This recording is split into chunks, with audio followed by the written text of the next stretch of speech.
In the days of the Sanhedrin, they would vote, and the majority would win, and that was what we had to do. We're past the Sanhedrin. We don't have that. So we discussed the various ways of determining who's right.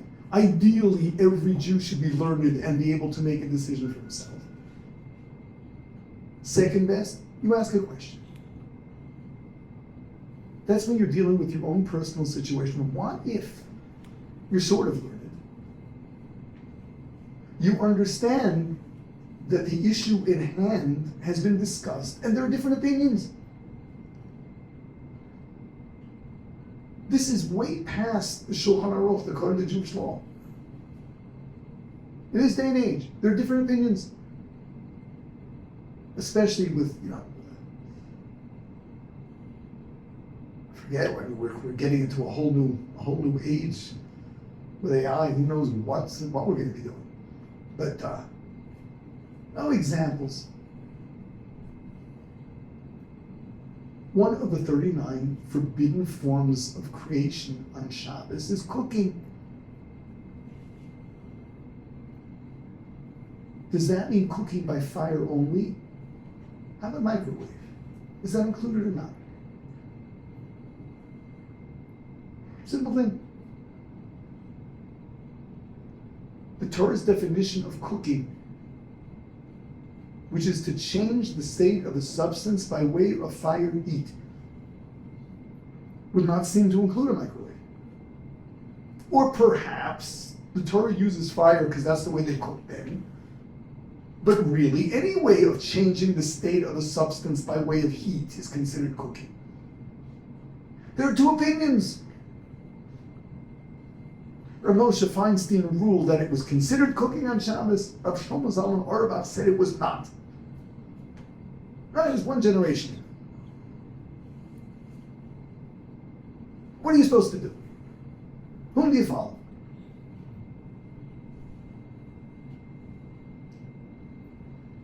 And here we're dealing with two individuals. We're not dealing with that whole body of the Sanhedrin. We would have them vote and go by the majority. It's also not something where the majority of rabbis follow one. These are two great rabbis who differ. Whom do you follow? So we have a rule.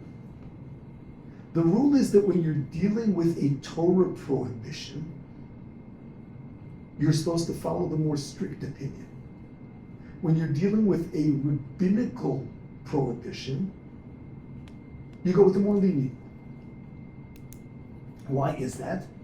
Torah prohibition, how can you take a chance? Rabbinical, they stipulated, the rabbis stipulated when they made rabbinical law, that rabbinical law does not apply to a situation of doubt.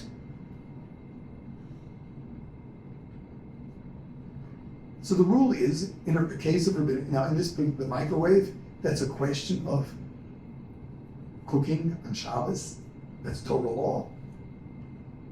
We therefore don't use a microwave on Shabbos.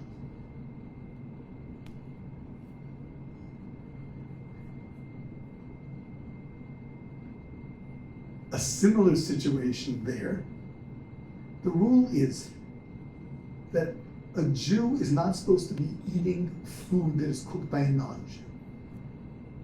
The rule is what kind of food. It's got to be food that will be served at a formal occasion. It's food that cannot be eaten raw.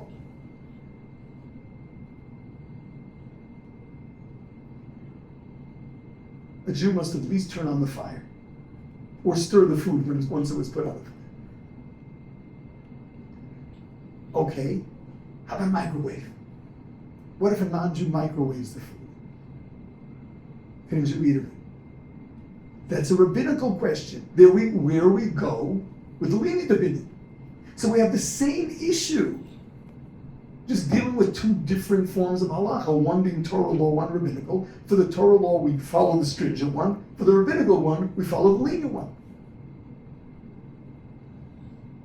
This is just a perfect example.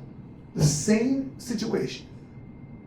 Cooking in a microwave. We do not know if that's included in the Torah's definition of cooking or not. So for Shabbos, where it's Torah law, we would not use it. where for non-Jewish cooking, which is rabbinical, that was a rabbinical fence that was made before the destruction of the Second Temple to prohibit, to try to curtail Jews from socializing with non-Jews, to prevent intermarriage. So that's rabbinical. Okay. That's standard.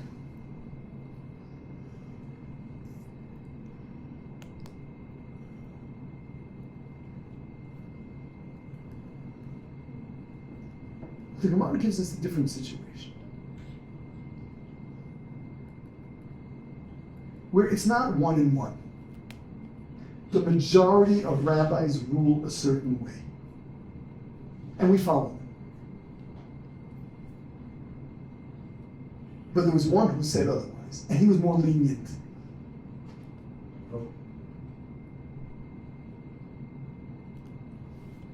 If you're dealing with rabbinical law, in time of need, you can follow the minority opinion.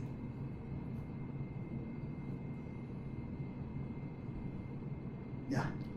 What would dictate a time of need? Oh, what's the time of need? So we have a whole list of them.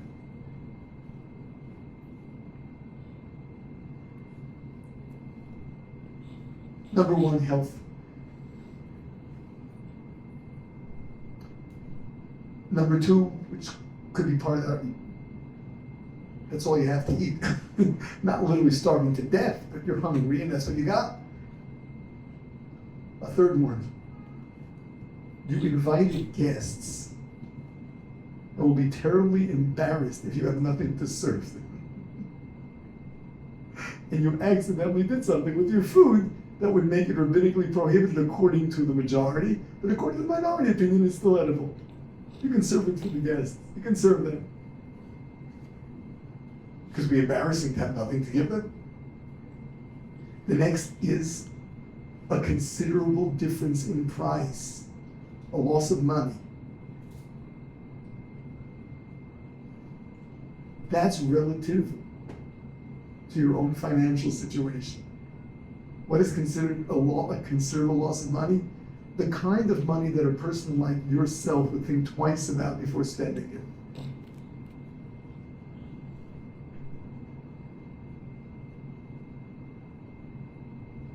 When I was a kid, 50-something years ago, I remember there was a ruling, $2.50 was a significant loss of money. I don't know what's inflation like over the past 50-something years. $6, $7. A New York subway token, I remember it went up from 10 cents to 15. Still have tokens? No? Where would they come? Where are they from?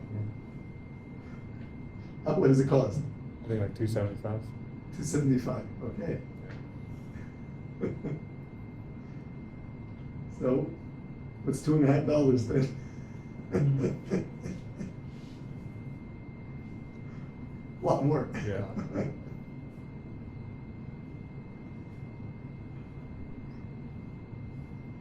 So again, financial embarrassment, health, hunger, hunger. I think not hunger, not famine. You're hungry. That's what that's what you got. So then, in the other direction, you can be lenient.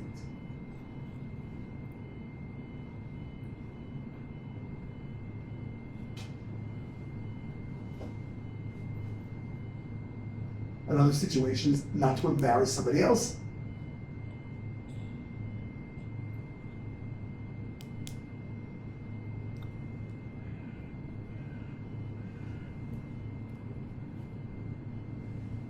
What it says is that if someone asks the question, and you as the rabbi are telling them that they can be lenient, you are required to let them know that this is an exceptional situation.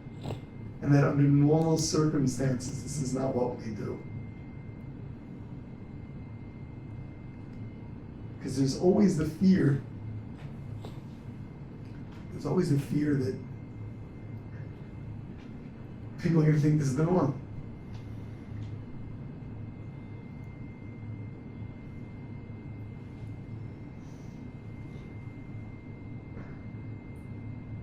So yes, we did the rules of stringencies. Today we did the rules of leniencies. The Gemara says, I mentioned this Gemara with regard to Hillel and Shammai that were arguing, and it says, he who follows the stringencies of Hillel and Shammai is a fool. He who follows the leniencies of Hillel and Shammai is wicked. You have to decide whose side you're on.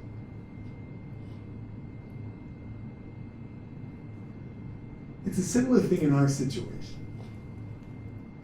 You don't go shopping for leniencies. That means you're not looking for truth. However, when asking a question, you've got to mention the circumstances.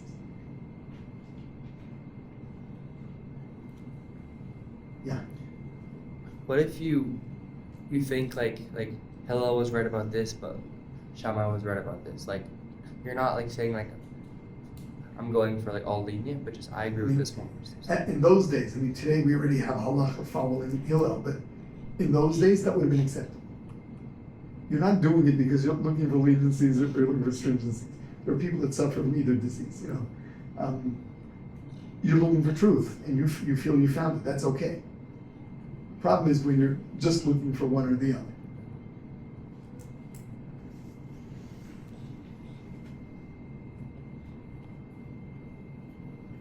It seems that there are many who have this attitude, oh, this is something I want to do, I'm going to have to find a rabbi that will permit it.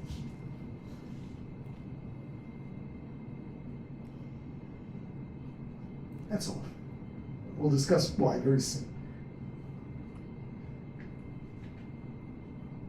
The other one is whom to approach with a question.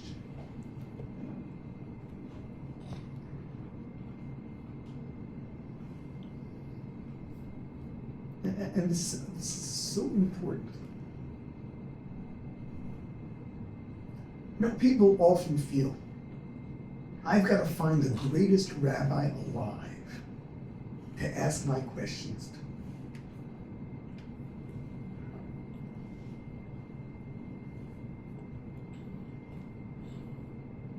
Now, the greatest rabbi alive is probably in his 90s or close. And that's true of every generation. Great rabbis become greater as they get older. He probably did not grow up the way you did. He probably has little or no understanding of your culture. The odds of him understanding your situation accurately are close to nil.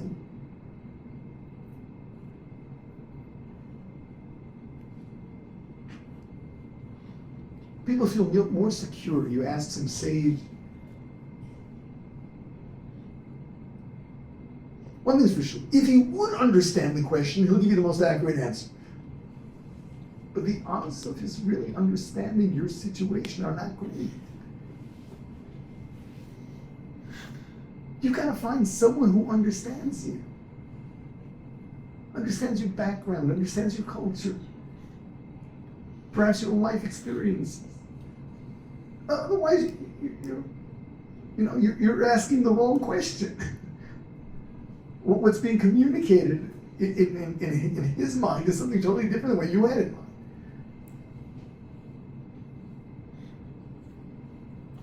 The accuracy of the answer depends on your ability to communicate the question. And so much of the circumstance and things that we take for granted. You've got to make sure the question is asked to someone who understands.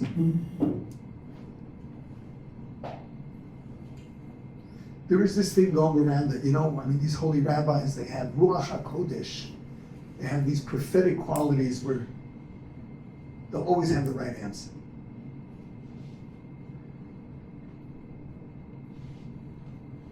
On a certain level, every Jew has Ruach HaKodesh.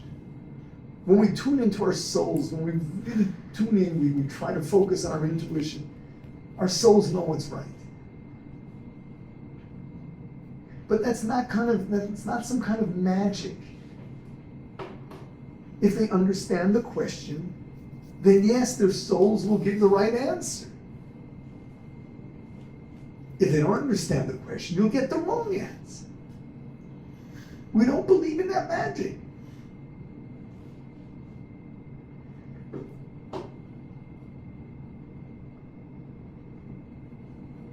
It seems to be a common, I call it myth.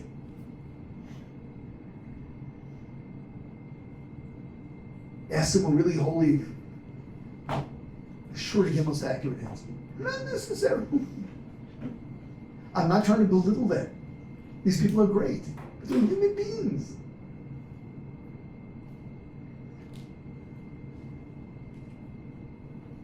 The Torah is very clear. No human is infallible.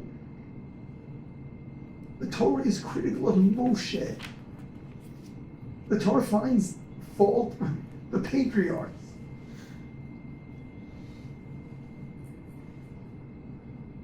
And we have no idea what they were like. I mean, come on. But one thing is clear, if the Torah presents us in the way that they made mistakes, then the Torah is trying to teach us the human being is not infallible. Great as someone may be, he can still make a mistake. So if you want the most accurate answer, you've got to ask somebody that you think will understand your question, will really understand your situation.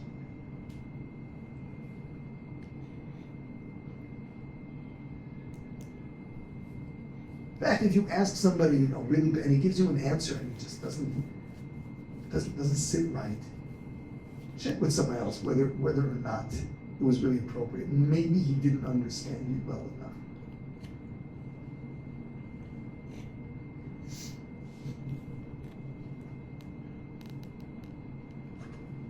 Now, getting back to this leniency culture, where does that come from?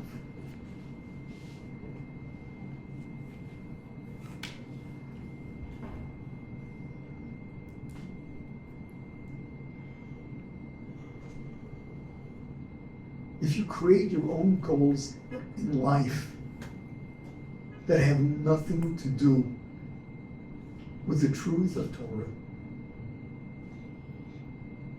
but you believe that the Torah is true, so you don't want to go against anything the Torah prohibits, that means my goals are A, and the Torah's rules are coming from somewhere else, and they're in my way. When the Torah is in your way, you'll probably find some way to get them out of your way.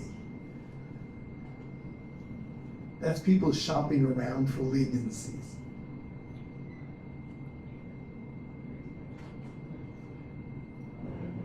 That's a mistaken attitude.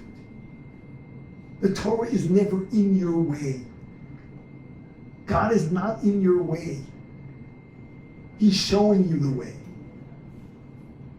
You don't come with a personal agenda. You come with the question, what is God's purpose in my existence?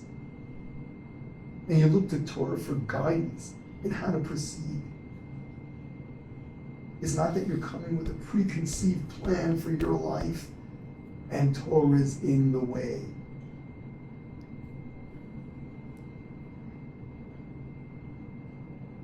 Because then it's just not so livable.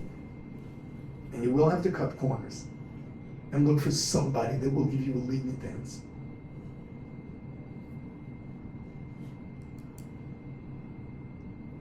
It's very important.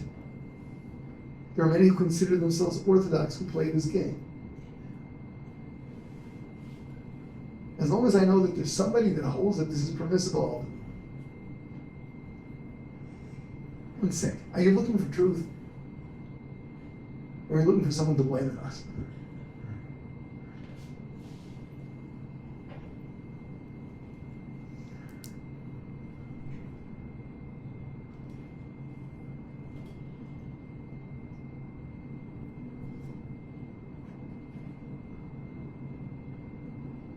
There are plenty of Orthodox Jews who have this attitude. They set their life goals on the basis of something other than Torah. And then Torah interferes. Look to Torah for guidance. God wrote the book. He knew what he was doing. Same God that wrote the book created you.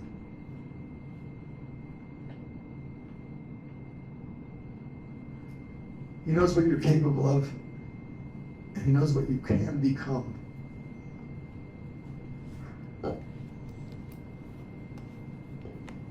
Look to him for direction. God is not a killjoy. He's leading us along a path.